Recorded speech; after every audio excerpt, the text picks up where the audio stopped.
Bismillahirrahmanirrahim. Assalamualaikum warahmatullahi wabarakatuh. Innal hamdalillah nahmaduhu wa nasta'inuhu wa nastaghfiruh wa na'udzu billahi min syururi anfusina wa min sayyiati a'malina. May yahdihillahu fala mudilla lahu wa man yudlil fala hadiyalah.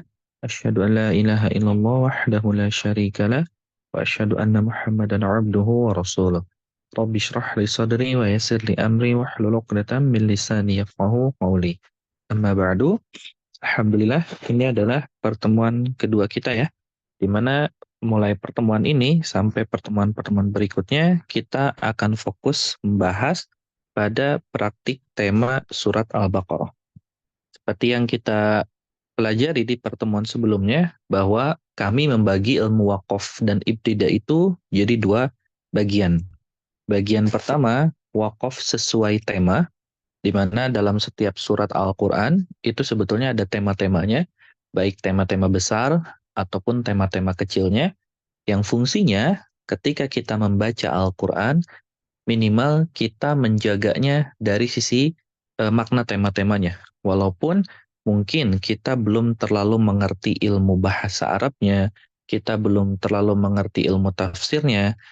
Nah, dengan kita mengetahui batasan tema-temanya, minimal sekali ya, ketika membaca Quran atau dibawa dalam sholat, kita tidak mencampur adukan tema-temanya. Kenapa? Karena pencampur adukan tema-tema itu nantinya akan membuat si makna ayatnya itu jadi agak sedikit rancu. Seperti yang kita bahas di pertemuan sebelumnya berkenaan dengan surat An-Nazi'at. Nah, karena kita sistemnya ini sedang bedah buku, nah di mana di bedah buku tersebut itu kami membawakan tema surat Al-Baqarah, jadinya kita akan membawakan praktik pada surat Al-Baqarah seperti apa tema-temanya, yang minimal nanti kita ketika baca surat Al-Baqarah itu tahu potongannya ada di mana aja. Nah, surat Al-Baqarah dengan total ayat yang berjumlah 286 ayat, ternyata surat ini tuh punya 5 tema besar di dalamnya. Jadi setiap surat itu sebetulnya punya tema besar. Mau surat Al-Baqarah, mau Ali Imran, An-Nisa, Al-Maidah, dan seterusnya, itu ada tema besar di dalamnya. Di mana di bawah tema-tema itu ada tema-tema kecil nantinya. Jadi tema besarnya dulu, baru nanti tema-tema kecil. Tema-tema kecil biasanya pembagian ayatnya itu lebih sedikit lagi. Kalau tema besar, pembagian ayatnya itu lebih banyak. Contoh misalnya, kalau kita bawain ke surat yang lainnya, misalnya di surat Ali Imran. Ali Imran itu kan ada 200 ayat. Nah, dari 200 ayat itu, ada dua tema besar di dalamnya. Ayat 1 sampai 120 itu tema pertama, tema besar pertama. Ayat 121 sampai 200 itu tema besar kedua. Nah, di bawahnya itu, kayak misalnya tema pertamanya ayat 1 sampai 120, itu ada tema-tema kecil nantinya. Di mana tema-tema kecil itu nanti bisa kita gunakan ketika kita ingin tilawah harian atau ketika kita ingin membawanya di dalam sholat. Terutama dalam kondisi sholat ya, karena dalam kondisi sholat itu kan kita perlu memotong ayat-ayat itu sesuai ceritanya, bukan sesuai halamannya.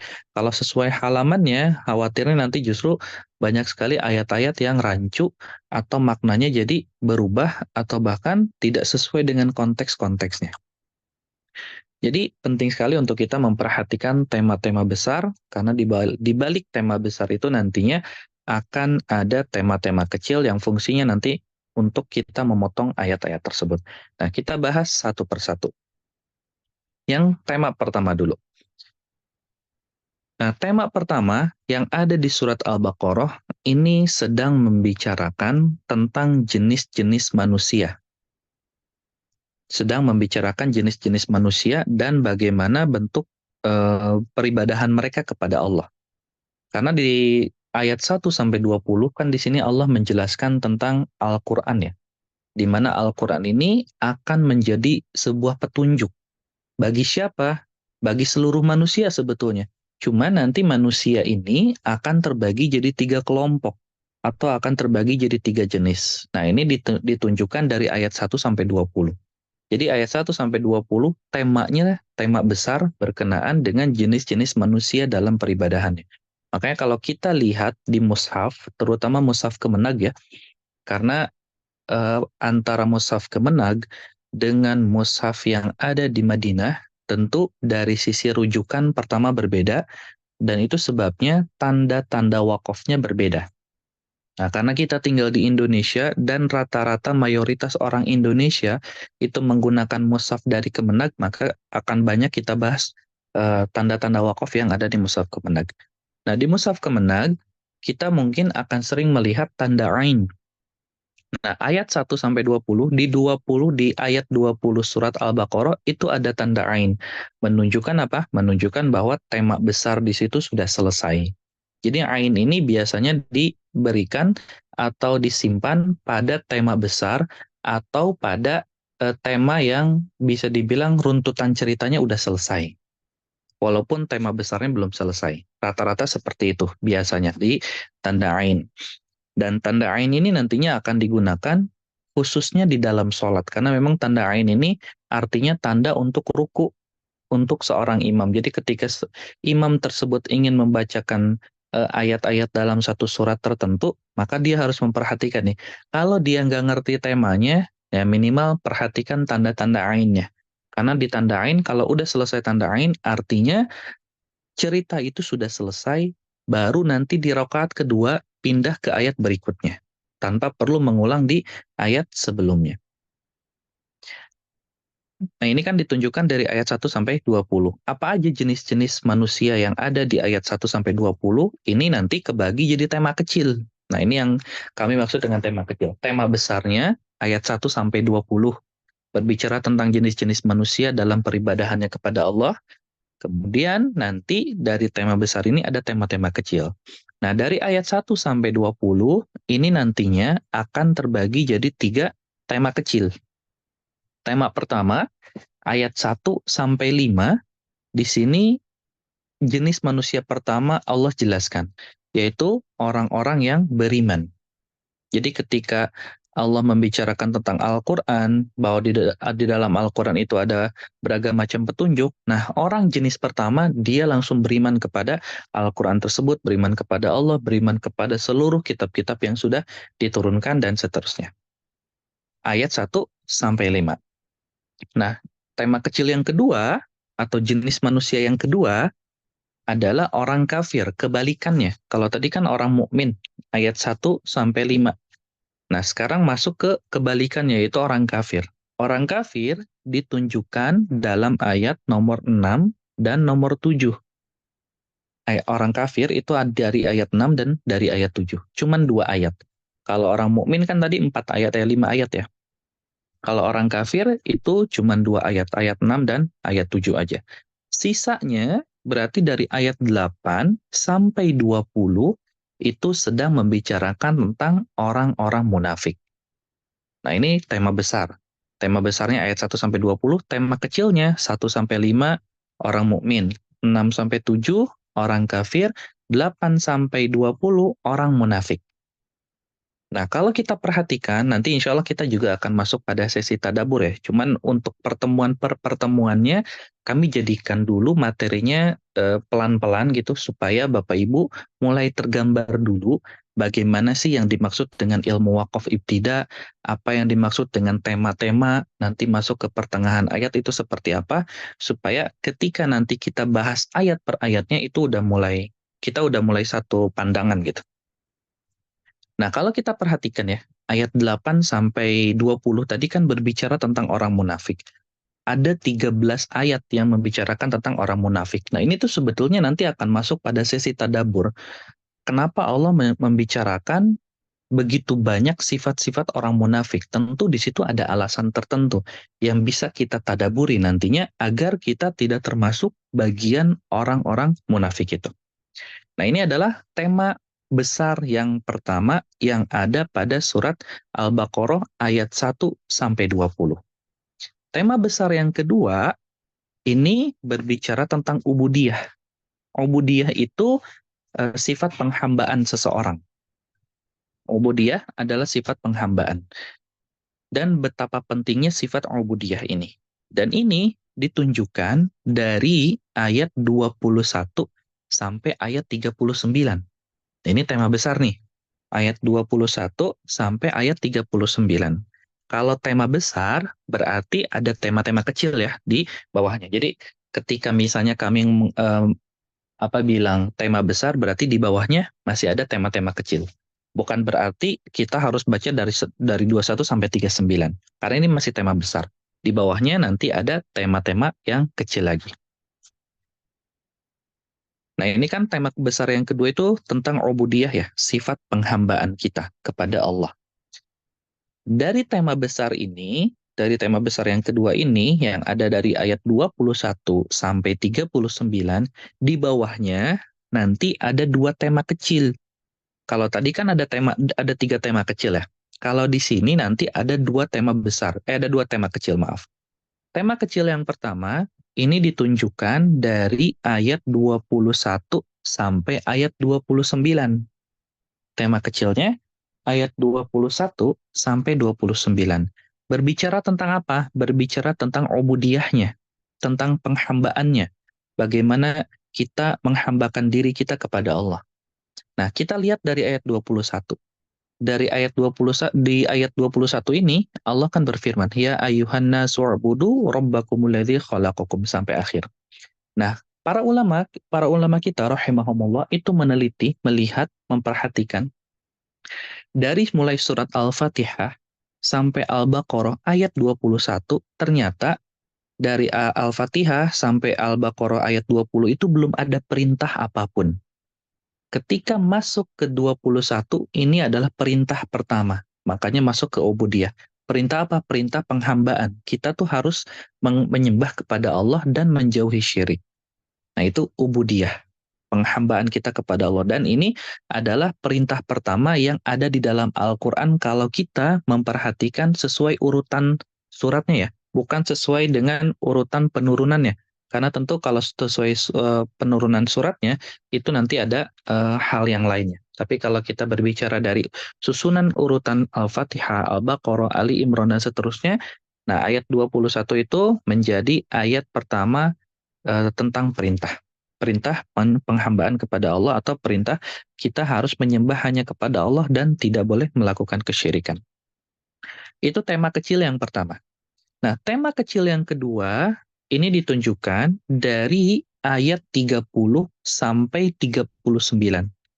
Tema kecil yang keduanya ditunjukkan dari ayat 30 sampai 39. Bercerita tentang apa? Bercerita tentang kisah pertama kali penghambaan ini ada. Kisah apa? Kalau kita lihat di ayat 30 ini kan sedang berbicara tentang Nabi Adam alaihissalam, di mana di awal penciptaannya ini sudah masuk ke kisah pertama penghambaan atau peribadahan kepada Allah. Nah, jadi untuk ayat 21 sampai 39 ini jadi tema besar yang kedua, di dalamnya nanti ada tema-tema kecil. Jadi kalau misalnya kita mau baca Quran atau membacanya dalam sholat, kita bisa membaca dari ayat 21 sampai ayat 29. Supaya apa? Supaya kisah ubudiyahnya itu selesai dulu. Kemudian nanti di rakaat kedua, nah baru kita bisa baca dari ayat 30 sampai ayat 39 supaya apa? Supaya tema kecil ini yang kisah tentang peribadahan ini itu selesai atau terbahas dengan baik. Seperti itu. Nah, kemudian kita masuk ke tema besar yang ketiga. Kalau tadi kan tentang ubudiyah ya, tentang sifat penghambaan kita kepada Allah. Nah, di tema besar yang ketiga, ini berkaitan dengan respon terhadap dakwah dan pentingnya sifat ubudiyah. Apa yang dimaksud dengan respon terhadap dakwah? Karena nantinya ketika kita hidup di dunia ini kan pasti ada yang menyuruh pada kebaikan ya. Makanya kenapa diutus seorang rasul, seorang nabi. Yang mana fungsi dari nabi dan rasul itu nantinya memperbaiki kesalahan-kesalahan yang terjadi pada saat itu atau di saat-saat sekarang juga, misalnya ada kesyirikan atau juga hal-hal yang lainnya. Makanya nanti akan ada dua jenis respon terhadap setiap dakwah yang dibawakan oleh Nabi dan Rasulnya sepanjang zaman. Sepanjang zaman itu nantinya ada dua respon. Pertama respon yang baik, respon yang buruk dulu, karena di Al-Baqarah nanti akan membahas dulu tentang respon yang buruknya dulu. Pertama respon yang buruk, yang kedua nanti ada respon yang baik. Nah, ayat 40 sampai 123, tema besarnya ini sedang membicarakan tentang respon terhadap dakwah dan pentingnya sifat ubudiyah. Nah, di bawah itu berarti masuk ke tema kecil. Tema kecilnya itu nanti ada dua tema kecil. Dua tema kecil itu pertama sedang membicarakan respon negatifnya. Respon negatif ini nanti akan dimulai dari ayat 40 sampai ayat 123. Kemudian tema kecil yang kedua nanti akan ditunjukkan dari ayat 124 sampai ayat 152. Nah, ini semua membicarakan tentang respon positifnya. Jadi ada respon yang negatif, ada respon yang positif. Ini sudah sunatullah. Makanya kalau kita hari ini ada yang misalnya sedang berdakwah, nggak mesti jadi ustadz ya. Berdakwah itu nggak mesti jadi ustadz. Mau kita jadi seorang dokter, atau kita seorang pedagang, atau kita seorang guru, atau kita cuman sekedar kerja serabutan misalnya.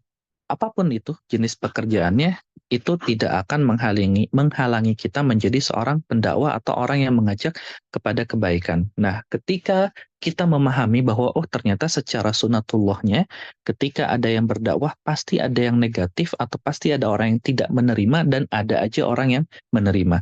Nah, ketika kita memahami dua hal ini, maka pada saat setiap kali proses dakwah, misalnya kita dakwah ke orang terdekat kita, bisa itu ke orang tua kita kalau misalnya masih ada, atau ke kakak dan adik-adik kita, atau ke anak-anak kita, atau ke tetangga kita, atau ke lingkungan kita, kemanapun itu, kita pasti akan menemukan respon-respon yang negatif. Walaupun kita juga mungkin akan menemukan respon yang positif. Tapi poin pentingnya adalah ketika kita dihadapkan dengan respon yang negatif, atau kok dakwah saya kayak nggak diterima ya, kalau kok kayaknya dakwah saya mereka itu kayak nggak mau denger ya, dan seterusnya, hati kita tuh nggak terlalu sakit gitu. Kalau kita memahami dan mentadaburi tema ini ya, hati kita tuh nggak terlalu sakit. Kenapa? Karena memang sudah sunatullahnya dari dulu, pasti selalu ada orang-orang yang menolak dakwah. Nah, ketika kita dihadapkan dengan respon yang seperti itu, apa yang mesti kita lakukan? Nah, kalau kita lihat lagi, tadaburi lagi di ayat-ayat yang lain, misalnya ke kisahnya Nabi Nuh alaihissalam, di mana beliau juga mendapatkan respon yang negatif dari kaumnya, di mana beliau ini berdakwah selama 950 tahun, tapi dari 950 tahun itu hitungan jari itu yang bisa dapat hidayahnya. Nggak semua orang itu dapat hidayahnya. Cuman sedikit yang nantinya yang orang yang dibinasakan itu akan banyak banget gitu. Sehingga nanti ketika banjir bandang yang ada di fasenya Nabi Nuh, atau di kisahnya di zamannya Nabi Nuh itu terjadi, semua manusia itu lenyap. Kenapa? Karena mereka nggak mau beriman kepada Allah. Kemudian sisa beberapa manusia aja nantinya. Nah, dari semua sisa-sisa manusia itu nantinya cuman anak-anaknya Nabi Nuh aja yang punya keturunan. Jadi secara asal nantinya kita akan kembali ke keturunannya Nabi Nuh, karena semua manusia pada zaman ini kembalinya ke situ. Kemudian nanti balik lagi ke keturunannya Nabi Adam. Nah, poinnya adalah kalau kita perhatikan di waktu yang begitu lama beliau berdakwah, beliau itu senantiasa mendoakan atau berkeluh kesah atau juga meminta pertolongan kepada Allah tentang dakwah-dakwah ini. Karena beliau sudah mencoba beragam macam cara, tapi qadarullah banyak juga orang yang tidak mau mendengarkan. Tapi poin pentingnya adalah beliau tuh senantiasa meminta pertolongan kepada Allah, meminta petunjuk kepada Allah. Nah, ini poin penting yang bisa kita tadaburi ketika apa? Ketika kita dihadapkan dengan respon yang negatif. Nah, tadi kan ada tema kecil ya. Tema kecilnya dari ayat 40 sampai 123 berbicara tentang hal-hal yang negatif atau respon yang negatif. Kemudian 124 sampai 152 itu berbicara tentang hal-hal yang positif atau respon dakwah yang positif. Nah, di tema kecil itu nanti ada sub-sub temanya lagi. Masih ada sub-sub temanya lagi. Di bawah subtemanya masih ada tema yang makin kecil lagi.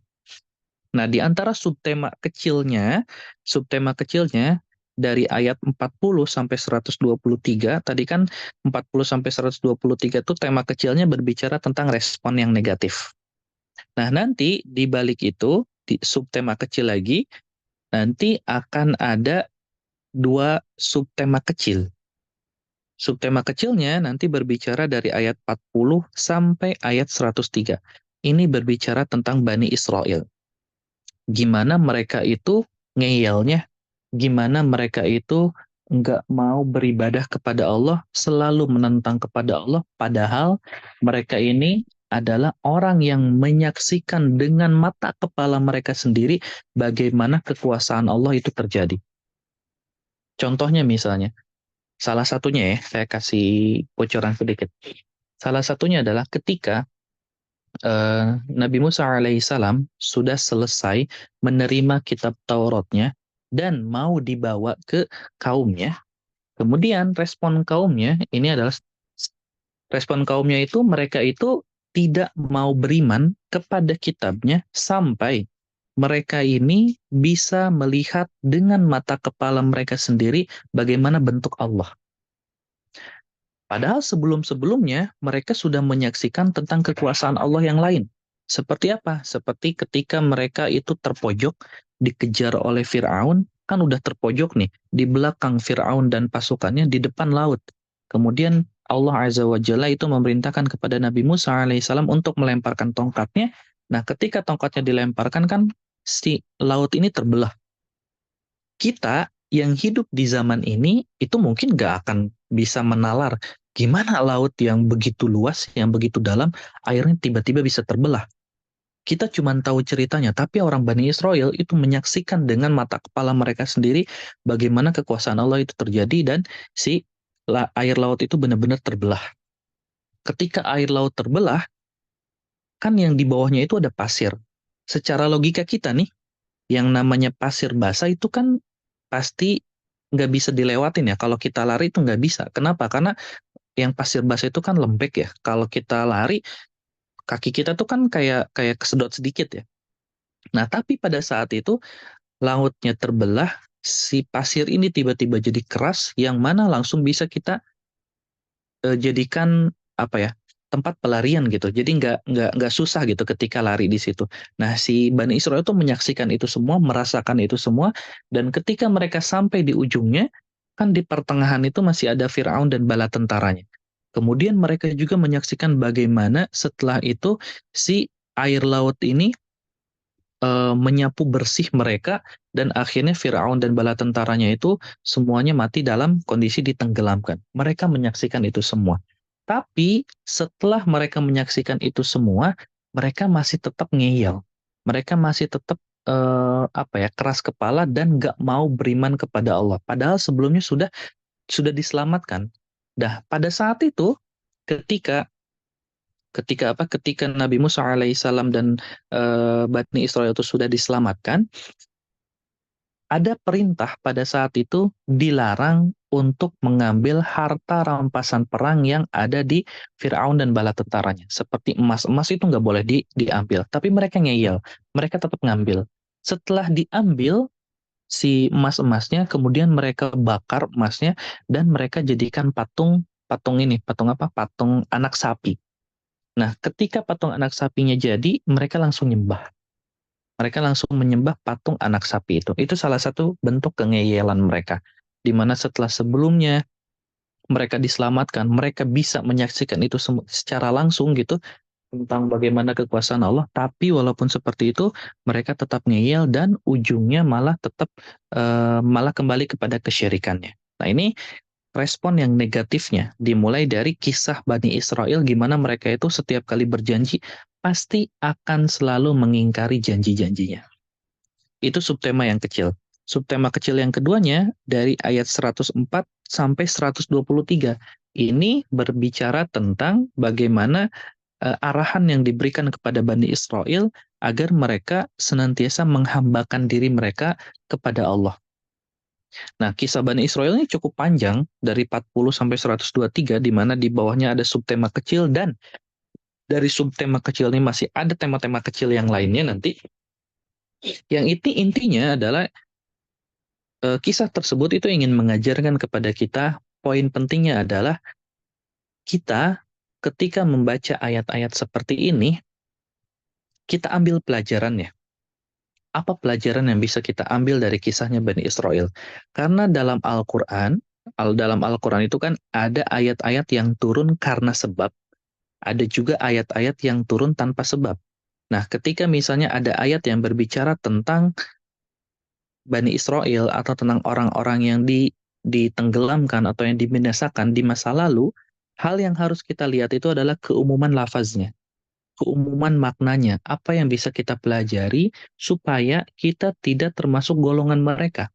Jadi bukan cuman sekedar, oh ini kisah Bani Israel, oh ini kisahnya Fir'aun, oh ini kisahnya eh, Qabil dan Habil, oh ini kisahnya kaum Ad dan seterusnya.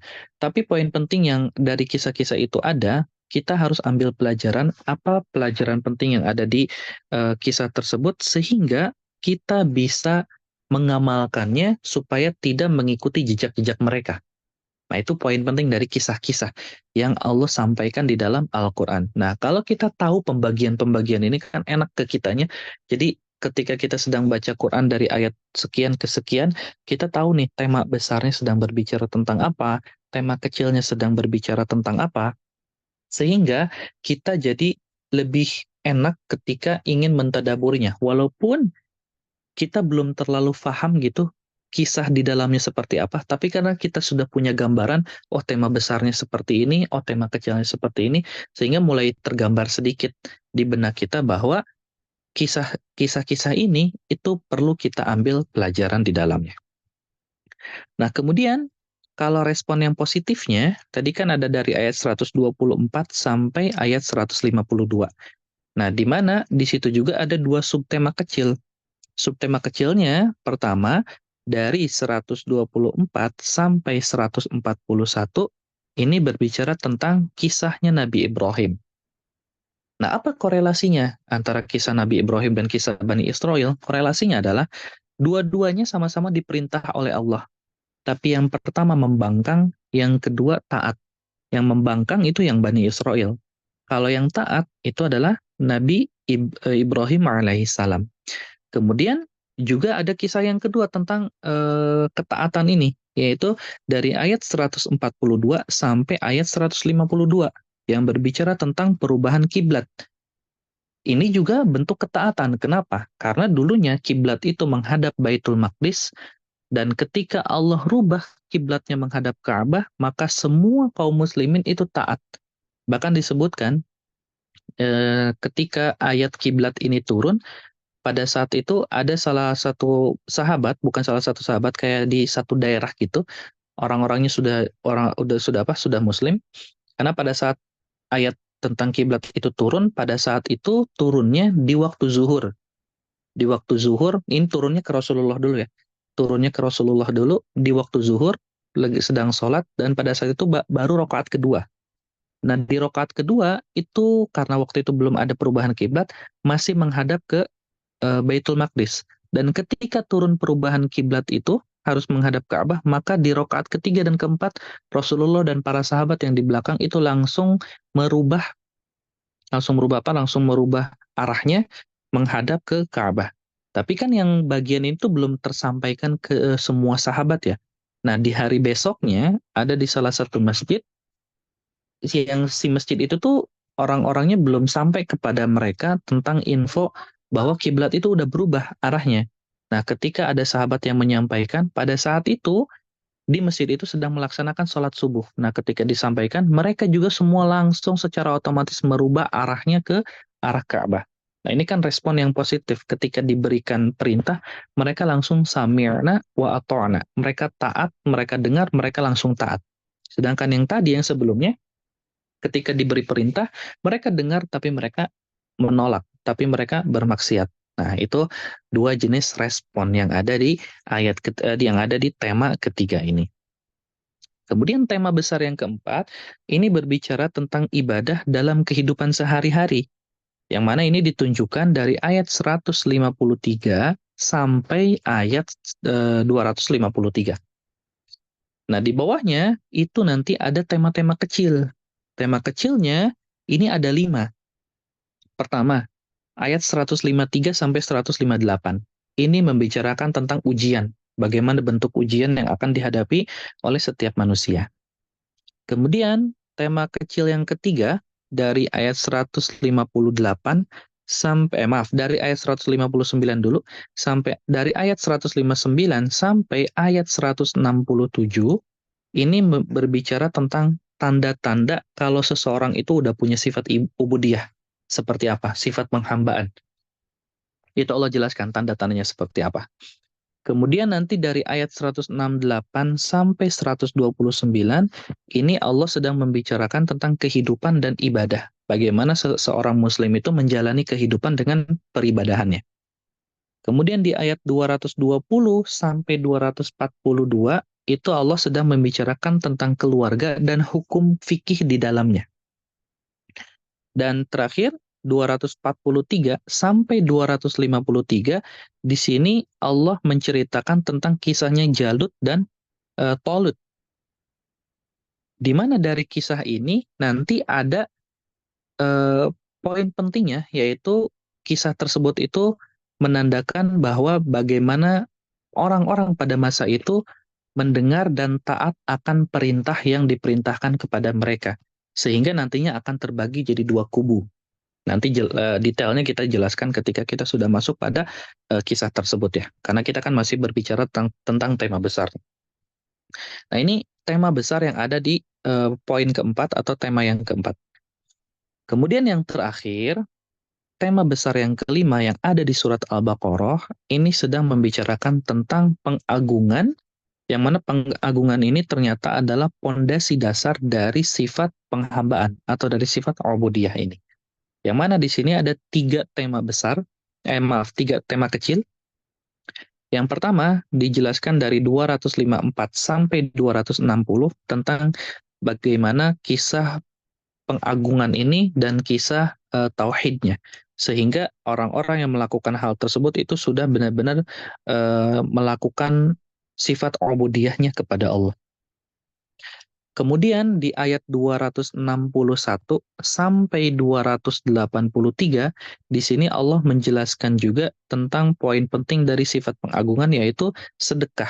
Ternyata sedekah itu salah satu tanda bahwa seseorang itu sudah melakukan sifat ubudiyah atau sifat penghambaan kepada Allah. Kenapa? Karena yang namanya harta itu nggak akan dibawa mati. Kita punya harta sebanyak apapun, yang akan kita bawa mati itu adalah harta yang kita amalkan, harta yang kita sedekahkan. Bisa kita membantu masjid, bisa kita membangun sumur, bisa kita membagikan mushaf-mushaf, bisa kita membantu penuntut ilmu dalam memenuhi kebutuhan menuntut ilmunya.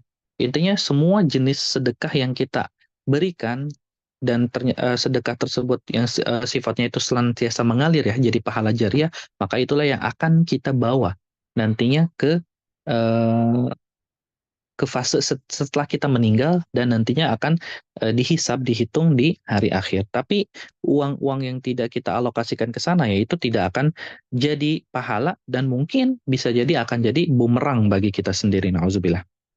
Dan terakhir Allah tutup surat ini dari ayat 284 sampai 286 tentang penekanan bahwa ibadah itu hanya boleh dilakukan kepada Allah saja. Nah, ini adalah tema besar yang ada pada surat Al-Baqarah. Jadi ada 5 tema besar di mana di setiap tema-tema tersebut itu ada subtemanya lagi. Nah, ini ada ya di bukunya, saya lupa di halaman berapa, tapi ada judul babnya namanya tema-tema pada surat Al-Baqarah. Nah, lengkapnya bisa dibaca di situ. Nah, poin pentingnya adalah dan di setiap tema besar itu nantinya kan masih terdapat tema-tema kecil lainnya ya, yang fungsinya apa? Agar kita tidak salah memotong tema dan mencampur adukan dua kisah yang berbeda. Karena kalau kita memotong dua tema besar atau dua tema kecil, nanti kan seolah-olah tema kecil ini kayak nyambung gitu dengan kisah sebelumnya, sedangkan si tema kecil ini juga belum selesai gitu ceritanya. Seperti apa? Seperti gampangnya yang kemarin kita bahas di surat An-Nazi'at ayat 1 sampai 14 itu udah selesai sebetulnya temanya. Nah, kemudian ayat 15 dan sampai ayat-ayat seterusnya itu juga punya kisah baru, berbeda gitu dengan ayat dari 1 sampai 14. Di mana kalau kita lihat di mushaf, kita lihat mushaf nih, ayat 1 sampai 15 di surat An-Nazi'at itu satu halaman. Di halaman pertama lah kita bilangnya. Kemudian ayat 16 dan akhir ayat itu ada di halaman kedua. Nah, kalau kita nggak mengerti temanya, kita biasanya akan memotong sesuai apa? Sesuai halaman aja. Misalnya ayat 1 sampai 15 kita bawa di rokaat pertama. Kemudian rokaat kedua kita baca dari ayat 16 sampai akhir misalnya. Dan ini sebetulnya temanya agak rancu nantinya. Kenapa? Karena ketika kita baca dari ayat 1 sampai 15, kan di ayat 15 tuh ayatnya seperti ini. Hal ataka hadithu Musa, apakah telah datang kepadamu kabar tentang Musa? Kemudian kita ruku. Nah, kita kan jadi bertanya-tanya, itu kisah apa yang ada dalam kisahnya Musa? Jadi nggak jelas gitu. Kisahnya terpotong tiba-tiba. Apalagi ketika di rokaat keduanya, misalnya kalau kita pengen baca ke salat ya, pas di rokaat keduanya ternyata kita malah baca jadi apa? Kita malah baca dari ayat 15-nya. Iznadahu rabbuhu bilwadil muqaddasi tuwa. Harusnya kalau kita lihat terjemahannya ya, bagi Bapak Ibu yang belum bisa bahasa Arab, bisa lihat di terjemahannya. Di terjemahannya itu nanti ada tanda kurung Musa. Kenapa ditandain kurung Nabi Musa? Karena memang ayat sebelumnya sedang membicarakan tentang Nabi Musa. Tapi kalau kita mulai dari ayat situ, maka tanda kurungnya akan hilang. Kenapa? Karena sebelumnya kan kita ketika kita baca di rakaat kedua, kita baca surat apa? Surat Al-Fatihah. Habis surat Al-Fatihah, amin kan semua makmumnya amin. Kemudian setelah Al-Fatihahnya kita langsung baca ayat idznadahu rabbuhu bil wadil muqaddasi tuwa. Kita jadi bertanya-tanya, siapa yang dipanggil di sini? Padahal sebelumnya sudah jelas di ayat 15-nya itu sedang membicarakan tentang Nabi Musa alaihissalam. Nah, kalau kita mencampur adukan dua kisah ini, jadinya kisahnya jadi rancu. Nah, karena rancu, kita jadi sulit kan untuk mentadaburinya. Jadi, tadabur itu nantinya sebenarnya bisa dilakukan step by step. Tadabur itu dilakukannya step by step, pelan-pelan gitu. Nggak mesti kita harus langsung menguasai ilmu tafsirnya dengan beragam macam jenis ilmunya ya. Karena dalam ilmu tafsir juga sebetulnya ada banyak lagi ilmu-ilmu yang mendukung ilmu tersebut kayak bahasa Arabnya, misalnya, kemudian asbab nuzulnya, kemudian ulumul Qur'annya dan seterusnya. Sedangkan kan kalau kita eh, kondisinya atau posisinya jadi orang yang awam, belajar itu semua kan cukup lama ya.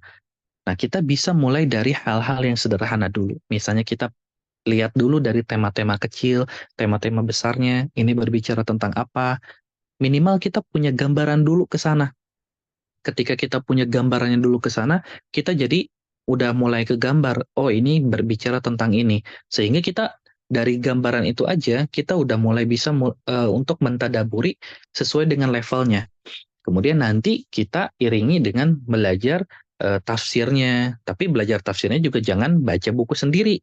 Kenapa? Karena banyak banget orang-orang yang baca Al-Quran lewat terjemahnya atau baca tafsir sendiri dengan pemahaman sendiri, nggak dibimbing oleh seorang gurunya, dia itu punya pemahaman yang salah akhirnya. Harusnya makna ayatnya A, dia fahaminnya B.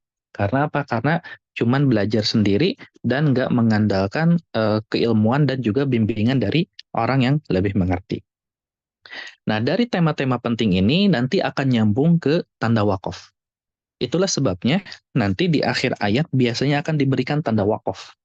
Karena fungsinya agar makna ayatnya minimal terjaga dulu dari kisah yang tidak tercampur. Khususnya dalam mushaf Kemenag ya. Karena tadi kami sampaikan di awal, mushaf itu kan nanti ada banyak jenis sebetulnya. Ada mushaf Kemenag, ada mushaf Madinah, nanti ada mushaf Maroko. Di mana mushaf Maroko dengan mushaf Kemenag dan mushaf Madinah tanda wakafnya beda banget.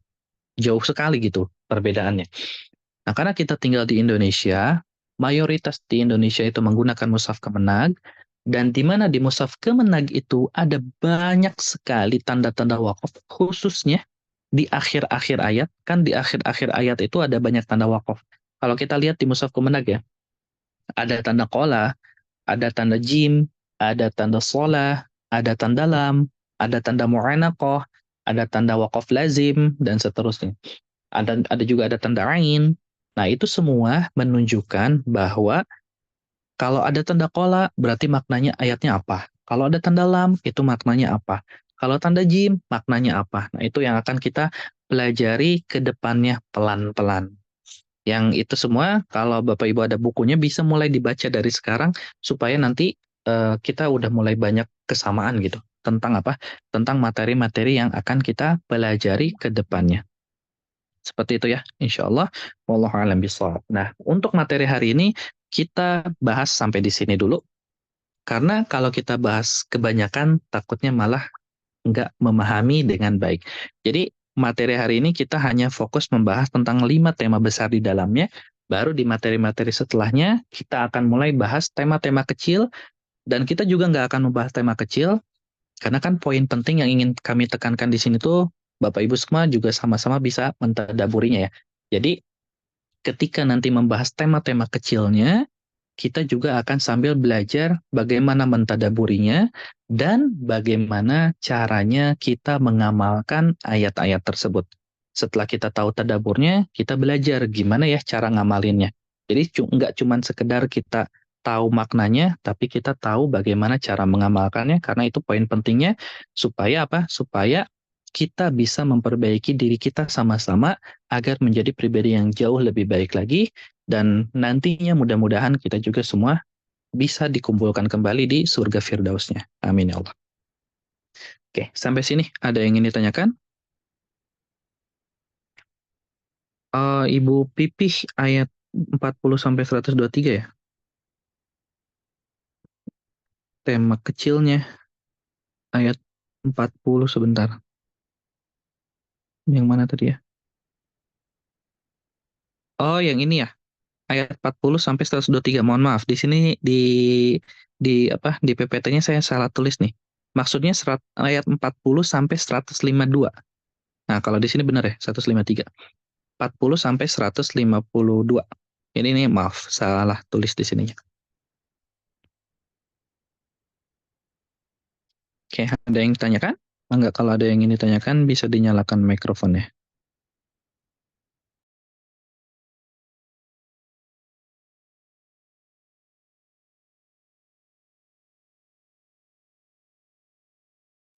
Jelas semua ya? Oke, kalau jelas semua, alhamdulillah. Kita akhiri dulu kalau begitu dengan doa kafaratul majlis. Subhanakallahumma bihamdik nasyhadu an la ilaha illa anta astaghfiruka wa natubu ilaik. Assalamualaikum warahmatullahi wabarakatuh. Waalaikumsalam warahmatullahi wabarakatuh. Quran Ustaz. Assalamualaikum Ibu. Waalaikumsalam warahmatullahi wabarakatuh. Jazakallah khair Ustaz.